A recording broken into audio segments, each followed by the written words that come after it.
अच्छे निर्णय ग्रामीण कार्य विभाग में लिए हैं, तो आज उसको हम लोग बताने के लिए ऑनलाइन प्रोसेस थे वो 75% ही लागू थे, 30% वो ऑफलाइन ही था। तो उस ऑफलाइन से ऑपरेट करने में लोगों को कहीं ना कहीं निचले स्तर में उसको मौका मिलता था। जैसे हम लोग आए थे तो हमारे यहाँ 2-3 ब्रिजेस जो हमारे ब्रिजेस थे, जो ग्रामीण कार्य विभाग के ब्रिजेस थे, वो गिर गए थे। और खास करके अररिया में जो ब्रिज था जिसका काफी वीडियो वायरल हुआ था और वो ब्रिज ऐसे कोलैप्स किया जैसे लग रहा था कि कोई लकड़ी का कोई पुल बना हुआ हो, वैसे कोलैप्स किया था। जो वीडियो हम लोग नमस्कार, मैं प्रिंस कुशवाहा, फर्स्ट बिहार झारखंड देख रहे हैं। देखिए, ग्रामीण कार्य विभाग ने अब पारदर्शिता लाने के लिए इस विभाग में बड़े बदलाव किए हैं। आपको बता दें, बिहार सरकार के मंत्री अशोक चौधरी ने प्रेस कॉन्फ्रेंस बुलाया है और इस प्रेस कॉन्फ्रेंस में बताया है कि देखिए, जिस तरह से ग्रामीण कार्य विभाग में पहले 70% टेंडर ऑनलाइन होते थे, 30% टेंडर ऑफलाइन होते थे, लेकिन अब इसमें पारदर्शिता लाने के लिए 100% जो टेंडर होंगे अब वो ऑनलाइन होंगे। इसके साथ ही बिहार में जो पुल गिरे हैं उसको लेकर भी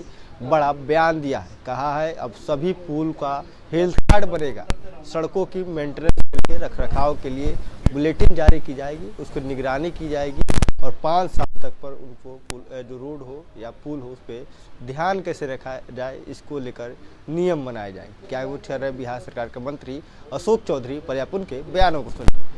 तो आपने स्वागत है, क्योंकि पूरी की पूरी ग्रामीण कार्य विभाग की टीम हमारे साथ है। हमारे एसीएस साहब भी हैं, हमारे जो एडिशनल सेक्रेटरी, विशेष सचिव, स्पेशल सेक्रेटरी हमारे साथ हैं, हमारे दोनों इंजीनियर इन चीफ हैं। और अभी हम लोगों के ग्रामीण कार्य विभाग के भी हम लोगों को लगभग 2 महीना हुआ है, हम लोगों ने इसका प्रभार लिया है। कुछ हम लोगों ने निर्णय किया है ग्रामीण कार्य विभाग में पारदर्शिता बरतने के लिए और कैसे हम लोग और इफेक्टिवली काम करें ग्रामीण कार्य विभाग में आने वाले समय में। बहुत से लोग इस विभाग में पहले भी थे और उनका भी काम अच्छा रहा है, लेकिन फिर भी हम लोगों ने उस कार्य को और ज्यादा ट्रांसपेरेंट करने के लिए कुछ अच्छे निर्णय ग्रामीण कार्य विभाग में लिए हैं। तो आज उसको हम लोग बताने के लिए और उसको आपसे शेयर करने के लिए आप सब लोगों को हमने यहाँ पर आज आग्रह किया है। जैसे हम लोग आए थे तो हमारे यहाँ 2-3 ब्रिजेस जो हमारे ब्रिजेस थे, जो ग्रामीण कार्य विभाग के ब्रिजेस थे, वो गिर गए थे। और खास करके अररिया में जो ब्रिज था जिसका काफी वीडियो वायरल हुआ था और वो ब्रिज ऐसे कोलैप्स किया जैसे लग रहा था कि कोई लकड़ी का कोई पुल बना हुआ हो, वैसे कोलैप्स किया था। जो वीडियो हम लोगों ने देखा और हम अपने एसीएस साहब को धन्यवाद देते हैं कि तुरंत कार्रवाई करते हुए उन्होंने वहां पर जो हमारे पदाधिकारी जो लोग थे, जो उस पुल के निर्माण में इन्वॉल्व थे, उन सब लोगों को हम लोगों ने तत्काल निलंबित किया था। और आईआईटी और एनआईटी की टीम के साथ साथ विभाग के जो टेक्निकल टीम थी उसके साथ हमने उसका सर्वे करवाया था कि भाई आखिर में इतनी बड़ी दुर्घटना कैसे हुई। और उसके जांच के उपरांत में ये पाया गया कि वहां कहीं न कहीं जो गुणवत्ता थी उसको बहाल नहीं किया गया था और कहीं न कहीं उसमें कुछ कमी थी। और इसको देखते हुए हम लोगों ने ये निर्णय किया, जो रिपोर्ट्स उनके आए उसमें ये रिपोर्ट्स में आया कि कहीं न कुछ समस्याएं हैं और कुछ खराबियां हैं, लेकिन उसमें बहुत स्पष्टता नहीं थी। उस निर्णय में उनका जो जांच आया उसमें बहुत स्पष्टता नहीं थी। तो हम लोगों ने ये निर्णय किया कि उसको हम पूरे जो पुल का निर्माण हुआ है उसको मंत्रिमंडल निगरानी विभाग से उसकी जांच कराई जाए। और हम लोगों ने मंत्रिमंडल निगरानी से इसकी जांच कराने का, मैं समझता हूं कि पिछले 10-15 वर्ष में ये विभाग का पहला निर्णय है कि निगरानी विभाग से किसी कार्य की जांच विभाग करवा रहा है। और इससे हम ये मैसेज देना चाहते हैं कि हम ट्रांसपेरेंट होकर के काम करना चाहते हैं और किसी भी कीमत पर हम क्वालिटी से कॉम्प्रोमाइज नहीं करना चाहते। चाहे रोड हो, चाहे पुल हो, चाहे पुलिया हो, इन सब के ऊपर हमारे विभाग का और हमारे पूरी टीम का ये निर्णय है कि हम पूरी ट्रांसपेरेंट के साथ और क्वालिटी को मेंटेन करना चाहते हैं। इसलिए ये हम लोगों ने निर्णय किया है। और एक और निर्णय है कि पहले जब हम लोगों ने विभाग का प्रभार लिया और हमारे नए एसीएस साहब आए तो इन्होंने माना कि पीएमजीएसवाई में जो हम पैसा देते हैं अपने कॉन्ट्रैक्टर को, उस पीएमजीएसवाई के पैसे की लगभग जो परसेंटेज है वो 12% या 14% जो भारत सरकार ने पूरे देश के लिए सेट किया है, वो एक मानक था। बट हमारे यहाँ जो हमारे स्टेट प्लान से जो पैसा दिया जाता था कॉन्ट्रैक्टर को, वो कहीं ना कहीं उससे ज्यादा था, वो परसेंटेज ज्यादा था। तो एसीएस ने कहा, एसीएस साहब का ये निर्णय हुआ कि भाई जब विभाग एक है, काम एक है, तो ये दोहरा जो मापदंड ये नहीं होना चाहिए। और इसलिए उन्होंने इसमें प्रपोजल हम लोगों को दिया बातचीत करने के बाद कि एक रूपता होनी चाहिए।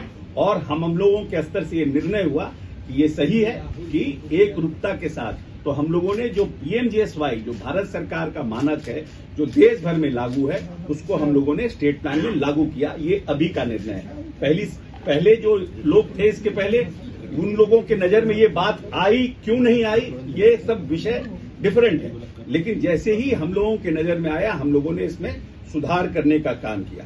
तीसरी बात है कि हमारा विभाग ऑनलाइन हो चुका था, बाकी विभाग भी ऑनलाइन थे, लेकिन ऑनलाइन होने के बावजूद बहुत से कुछ ऐसे थे जिनको हार्ड कॉपी में सबमिट करना पड़ता था, जैसे बीजी हो, एफिडेविट हो, ये सब हार्ड कॉपी में जमा करना पड़ता था। तो बहुत से टेंडर्स में देखा जाता था, बहुत हमारे यहाँ प्रतिवाद पड़ता था, ऑब्जेक्शंस पड़ते थे कि हमारा जो है ठीक था, मेरा निकाल लिया गया, ये किया गया। तो हम लोगों ने जो बाकी विभाग आरसीडी से लेकर बाकी विभाग जो काम करते थे, उसको हम लोगों ने फिर से इसमें अपने यहाँ लागू किया। मतलब कि हमारे यहाँ अब तक जो ऑनलाइन प्रोसेस थे वो 75% ही लागू थे, 30% वो ऑफलाइन ही था। तो उस ऑफलाइन से ऑपरेट करने में लोगों को कहीं ना कहीं निचले स्तर में उसको मौका मिलता था, और उससे हमारे यहाँ केसेस जो है, प्रोसेस ऑफ टेंडर डिस्पोजल जो है, वो बहुत प्रोलॉन्ग हो जाता था। तो इससे लिए माननीय एसीएस ने अपने जो टेक्निकल टीम के साथ बैठक करके उसको भी उन्होंने क्लियर किया कि नहीं, हम पूरी तरह से 100% इसको हम ऑनलाइन करेंगे। तो इससे है कि डिस्पोजल ऑफ टेंडर्स पास हो गए। दूसरा है कि जो हमारे यहाँ जिस तरह से ऑब्जेक्शंस पड़ते हैं, जो परिवाद पड़ते हैं, वो परिवाद जो है हमारे यहाँ कम पड़ेंगे, जिससे हम फास्ट डिस्पोजल कर सकेंगे। इसके बाद जो डीपीआर बनाने के लिए भी हम लोग एक डिफरेंट प्रोसेस प्लान कर रहे हैं। साफ तौर पर सुना, अशोक चौधरी कहते जा रहे हैं कि देखिए लगातार नेता प्रतिपक्ष सवाल खड़े कर रहे थे कि बिहार में पुल गिर रहा है, लेकिन हम लोगों ने उसकी जांच करा रहे हैं और जांच कराए कि निर्माणाधीन पुल था। हम लोग ही सेटिस्फाइड नहीं थे उस पुल से अभी कि वो पुल लोगों को चलने लायक है या नहीं है, वो निर्माणाधीन था और वो गिर गया। उसकी जांच हो रही है, जो भी उसमें का दोषी होंगे उस पर कार्रवाई होगी और किसी को छोड़ा नहीं जाएगा, वो चाहे ठेकेदार हो या चाहे उसमें अफसर। बहरहाल इसको इतना है, इसे तमाम कुल फर्स्ट व्याज झारखंड देख रहे हैं। पनोरमा ग्रुप, जो सोचता है वो करता है, आपके अपने सपनों का आशियाना। ये लो मुंह मीठा करो, आज मैंने अपना जॉब छोड़ दिया, अब हम पूर्णिया वापस जाएंगे। जॉब छोड़ दिया है? मतलब ये घर कैसे चलेगा, हम करेंगे क्या, और माँ बाबूजी क्या बोलेंगे? इसलिए मैं एक और मिठाई का डब्बा लाया, अपने बिजनेस के लिए लोन अप्रूव हो गया। अरे लोन अप्रूव हो गया वो तो ठीक है, लेकिन पूर्णिया में हम रहेंगे कहाँ? अपना घर भी तो नहीं है वहाँ। इसलिए तो एक और मिठाई का डब्बा अलग से लाया हूँ। हमने पूर्णिया में घर ले लिया है, पूर्णिया के ई होम्स पैनोरमा में। पूर्णिया में पैनोरमा ग्रुप लेकर आए हैं ई होम्स पैनोरमा। बड़ा घर, आलीशान जिंदगी और अत्याधुनिक सुविधाओं के संग। अरे अरे, अब क्यों मुंह मीठा करवा रही हो? क्योंकि हम घर वापसी जो कर रहे हैं। घर वापसी की खुशी पूर्णिया में ई होम्स पैनोरमा के संग। ई homes panorama, luxurious lifestyle redefined.